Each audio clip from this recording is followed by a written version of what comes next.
OU సర్క్యులర్కి సంబంధించి నిరసనలు రోజు రోజు కొనసాగుతూనే ఉన్నాయి. తాజాగా సోమాజిగూడ ప్రెస్ క్లబ్లో కూడా కొందరు మేధావులు కలిసి ఒక రౌండ్ టేబుల్ సమావేశం కూడా నిర్వహించారు. ఆ సమావేశానికి తెలంగాణ ఉద్యమకారుడు గాదె ఎన్నయ్య కూడా హాజరు కావడం జరిగింది. అన్న, ఎట్లా వస్తున్నారు సర్క్యులర్? ఏమనిపిస్తుంది? ఒక ఉద్యమకారునిగా ఉస్మానియా యూనివర్సిటీ ఆ చరిత్ర తెలిసిన మీరు ఈ సర్క్యులర్ను చూసి ఎట్లా అనిపిస్తుంది? ఇది చాలా బాధాకరమైంది, చాలా అవమానకరమైంది, దుర్మార్గమైంది.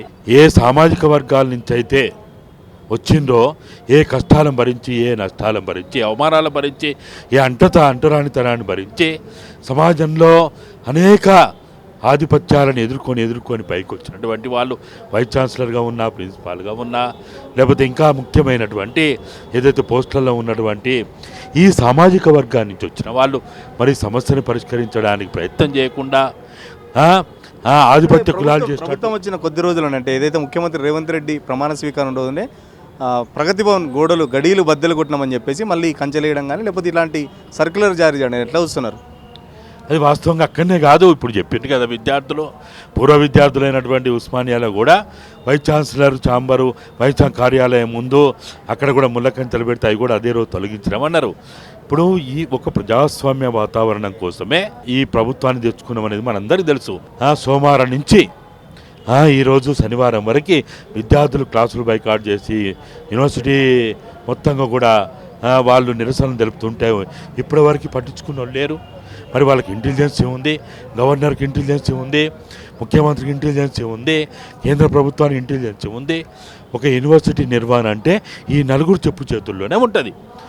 వైస్ ఛాన్సలర్ అంటే సెనెట్ ఉంటుంది, లేకపోతే ఆ యూనివర్సిటీ పరిధిలో ఉన్నటువంటి అనేక కాలేజీల ప్రిన్సిపాల్ల నిర్వహణలో ఉంటుంది. మరి వైస్ ఛాన్సలర్ ఆ పని ఈ నిరసనలు పట్టించుకుంటలేడు, వాళ్ళతో చర్చలు చేస్తలేడు. మరి ముఖ్యమంత్రి దాన్ని పట్టించుకుంటలేడు, మరి గవర్నర్ దాన్ని పట్టించుకుంటలేడు. ఎందుకంటే వైస్ ఛాన్సలర్ నియామకం కానీ యూనివర్సిటీల మొత్తంగా కూడా కార్యనిర్వహణ అంతా కూడా గవర్నర్ పరిధిలో ఉంటుంది. ఇవన్నీ కాకుండా యూజీసీ పరిధిలో ఉన్నటువంటి కేంద్ర ప్రభుత్వ పరిధిలో ఉన్నది. కాబట్టి ఈ నలుగురి చెప్పు చేతుల్లోనే యూనివర్సిటీ విద్యార్థుల భవిష్యత్తు అనేది ఉంటుంది. కాబట్టి వెంటనే తక్షణమే వైస్ ఛాన్సలర్ కానీ, ముఖ్యమంత్రి కానీ, గవర్నర్ కానీ, కేంద్ర ప్రభుత్వం కానీ భేషజాలకు పోకుండా మీరు దాన్ని పట్టించుకోకుండా మార్క్స్ సంబంధించి కాదని అనే ఆలోచనతో పోకుండా తక్షణమే కొన్ని వేల మంది విద్యార్థుల భవిష్యత్తుని నాశనం చేయకుండా, వాళ్ళ జీవితాలతో ఆడుకోకుండా, వాళ్ళ భవిష్యత్తుతో ఆడుకోకుండా ఇలా యూనివర్సిటీలలో ఎవడుంటాడు? మన రాష్ట్ర ప్రభుత్వ కేంద్ర ప్రభుత్వ ఆధీనంలో ఉన్నటువంటి కాలేజీల్లో కానీ యూనివర్సిటీ ఎవడున్నాడు?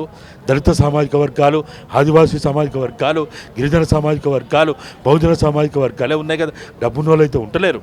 కాబట్టి వీళ్ళ భవిష్యత్తు మీద మీరు దెబ్బ కొట్టకుర్రి, వీళ్ళ జీవితాలతో ఆడుకోవద్దని తెలియజేస్తూ, ఒకవేళ మీరు ఇదే విధంగా వైస్ ఛాన్సలర్ కానీ, లేకపోతే సెనెట్ బాడీ కానీ, లేకపోతే అక్కడ ఉన్నటువంటి అనేక రకాల యూనివర్సిటీ నిర్వహణకు ఏర్పాటు చేసిన అనేక కౌన్సిల్ కానీ మీరు తక్షణమే సమస్యలు పరిష్కరించడానికి విద్యార్థులు చర్చలు చేయండి. అట్లనే ముఖ్యమంత్రి ఈ సమావేశానికి కోదండరామ్ గారు కూడా వస్తారని చెప్పేసి ప్రెస్ మీట్ ఇన్విటేషన్లో చెప్పారు. బట్ కోదండరామ్ గారు అయితే లేరు. వారం రోజుల నుంచి ప్రొఫెసర్, అతను స్వతహాగా ప్రొఫెసర్, ఇప్పుడు ఎమ్మెల్సీగా ఉన్నారు. కనీసం కోదండరామ్ ఇంతవరకు దీనిపై స్పందించలేదు. గతంలో చాలాసార్లు ప్రభుత్వం మీద స్పందించిన కోదండరామ్ ఇప్పుడు ఎందుకు మౌనంగా ఉంటున్నాడు అనుకోవచ్చు? అంటే ఇవాళ వాళ్ళు ఏదో అంటారు చూడు, పంజరంలో చేసిన చిలుక అని. ఇప్పుడు పుట్టల పాముకి చాలా తేడా ఉంటుంది. పుట్టల పాము తన అవసరం అనుకున్నప్పుడు, తన ప్రమాదం అనుకున్నప్పుడు, లేకపోతే తన ఐడెంటిటీని చాటుకోవాలనుకున్నప్పుడు పుట్టల పాము బుసగొడుతుంది. కానీ పుట్టల పాము బుసగొడుతుందా? పాములాటగాడు ఆ బుట్ట తీసి నువ్వు ఆడు అన్నప్పుడే ఆడుతుంది. ఇవాళ వాళ్ళు ఎవరైనా సరే, నేను ఇన్నైనా, కోదండరామైనా, అరగోపాలైనా, లేకపోతే పెద్ద ఉద్యమాలు చేస్తాం, పోరాటాలు చేస్తాం, మా జీవితం అంతా పోరాటాలు చేస్తాం, మా జీవితం అంతా ప్రజాస్వామ్య పరిరక్షణ కోసమే, రాజ్యాంగ పరిరక్షణ కోసమే అని చెప్పబడే దళిత సంఘాలైనా, నేను అంబేద్కరిస్టుని, అంబేద్కర్కి మారు పేరు నేను, ప్రతిరూపమే నేను అనేవాళ్ళు. కానీ వీళ్ళందరూ కూడా ఇవాళ తెలుసుకోవాల్సింది ఏంటంటే, మా పెద్దలు చెప్తూ ఉంటారు, అరే నాయన, మాటలు కోటలు దాటినా కాలు గడప దాటకపోతే దేనికి పనికిరావురా అంటారు. లేకపోతే మా తాతలు మా తాతలు ఏమో చేసిండు అంటారు అని ఎన్నో చెప్తాము. మా మూతులు వాసన చూడమని ఏదైతే అంటారో, ఇవాళ ఎవ్వరమైనా సరే నడిచే కాలంతో పాటు నడవకపోయినా, నడిచే ఉద్యమాలతోటి నడవకపోయినా, ఎవ్వరమైనా మనం చరిత్రలో చరిత్రహీనులైతాం. ఇన్నయ్య అతీతుడు కాదు, అరగోపాల్ కాదు, కోదండరాం కాదు, వాడు ఎవ్వరైనా సరే నడుస్తున్నా. ఇప్పుడు నీళ్లు ప్రవాహంలో లేకపోతే ఏమవుతుంది? పాకురు పట్టిపోతాయి కదా, వాసన వస్తాయి. ఓ పక్కన అసెంబ్లీ నడుస్తుంది, ఓ పక్కన మేధావులు మీరంతా మాట్లాడుతున్నారు. ఎందుకు రేవంత్ రెడ్డి విద్యార్థులు కానీ విద్యార్థి సంఘాలు రోజు రోజుకు అణచివేసే ప్రయత్నం చేస్తుండే? ఎక్కడికక్కడ నిరసన తెలిపిన వాళ్ళు కూడా అరెస్టులు చేస్తున్నారు. కానీ సర్క్యులర్కి సంబంధించి మరి వెనక్కి తీసుకుంటాం, లేకపోతే దీన్ని ఇంకేదైనా చేంజ్ చేస్తామన్న హామీలు మాత్రం ప్రభుత్వం నుంచి కానీ అటు యూనివర్సిటీ నుంచి కూడా ఎందుకు రావట్లేదు? మరి ఇప్పుడు ఏదో అంటారు చూడు, తన వరకు వస్తే తప్ప తనకి ఆ స్పందన రాదని. ఇప్పుడు మొన్న ఎవరో రైతో లేకపోతే జర్నలిస్టులో ఏదో టెలికాస్ట్ చేసినానో అదో ఇదనే దాని మీద అసెంబ్లీలో వీరావేశంతో బట్టలు చించుకున్నట్టు, లేకపోతే ఇక అసలు అక్కడ ఏమైనా కొడతాడా అన్నట్టే మాట్లాడిండు. ఎప్పుడు తన గురించి, తన భార్య గురించి, తన కుటుంబం గురించి మాట్లాడినందుకు. మరి ఇక్కడ ఇన్ని వేల మంది జీవితాలతోటి ముడిపడిన అంశం ఎందుకు మాట్లాడతలేదంటే తను పడతలేదు. వాళ్ళకి దీని మీద సోయొచ్చుతట్టు చేయాలి. సోయొచ్చుతట్టు చేయకపోతే వాళ్ళు ఎందుకు పట్టుకుంటారు? వాళ్ళు ఎందుకు పట్టించుకుంటారు? ఇటువంటి ప్రెస్ క్లబ్లలో కానీ, ఇటువంటి యూనివర్సిటీల్లో కానీ వాళ్ళకి ఎన్ని జరిగినా వాళ్ళకి పట్టదు. ఎప్పుడు పడుతుంది అంటే వాళ్ళ సోయొచ్చుతట్టు చేసి చీమ గుట్టినట్టు చేస్తే తప్ప వాళ్ళు రారు. ఎందుకు వస్తారు? వాళ్ళకి ఏం అవసరం? వాళ్ళకి వచ్చే డబ్బులు వస్తలేవా, కమిషన్లు వస్తలేవా, బ్యాగులు వస్తలేవా, బ్రీఫ్ కేసులు వస్తలేవా? వాళ్ళకి నడవాల్సిందంతా నడుస్తున్నది కదా. ఎప్పుడు వస్తుంది అంటే వాళ్ళకి చీమ గుర్చినట్టు చేయాలి. నీ కుర్చీకి ప్రమాదం అన్నప్పుడు, నీ పదవికి ప్రమాదం అన్నప్పుడు, లేకపోతే నీకు ఏమని వాళ్ళ భార్యను తిడుతున్నావు, వాళ్ళ బిడ్డను తిడుతున్నావు, మనం మాట్లాడిండు. మనం ఇంత సున్నితంగా మాట్లాడితే వస్తాడా? అయ్యా రేవంత్ రెడ్డి గారు మీరు వచ్చి సమస్యను పట్టించుకోమని చేతులెత్తి దండం పెడితే వస్తాడా? చీమ గుర్చినట్టు చేయాలి, సోయొచ్చేటట్టు చేయాలి. మొన్న ఎందుకు మాట్లాడిండు?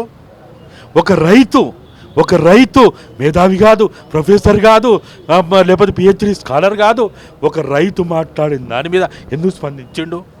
ఎందుకు మాట్లాడిండు కదా. అట్లా రావాలి.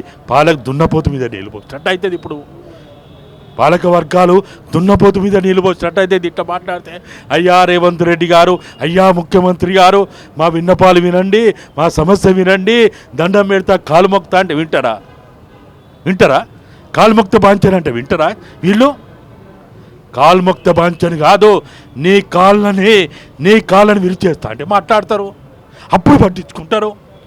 నీకు చెమటలు పట్టిస్తా అంటే మాట్లాడతారు, అప్పుడు వింటారు. నీ కుర్చీకి ప్రమాదం ఉందంటే అప్పుడు వింటారు, అప్పుడు పట్టించుకుంటారు. అంత తప్ప పాలకులు ఇప్పుడు అప్పుడు ఏదో అర్జీలు ఇస్తే, వినప పత్రాలు ఇస్తే ఒకప్పుడు దాన్ని పట్టించుకున్నారు. ఇప్పుడు ఆ పరిస్థితి లేదు. అంతే. లేకపోతే ఇవాళ మనం చేస్తున్నదంతా కూడా మనం విన్నపాలు ఉండాలి, సామధాన భేద దండోపాయాలు అన్నీ ఉండాలి. సామధానం ఉంటే సరిపోదు. ఖచ్చితంగా దండోపాయానికి ఈ ప్రజలు సిద్ధం కాకపోతే, ఈ మేధావులు బుద్ధిజీవులు అనే వాళ్ళు సిద్ధం కాకపోతే, పాలక వర్గాలకు తొత్తులుగా మనం ప్రశ్నించలేనోడు, ప్రశ్నని అన్యాయాన్ని ప్రశ్నించకపోతే మన మేధావి ఎట్లయితాడు? ప్రజాస్వామ్యవాది అవుతాడా?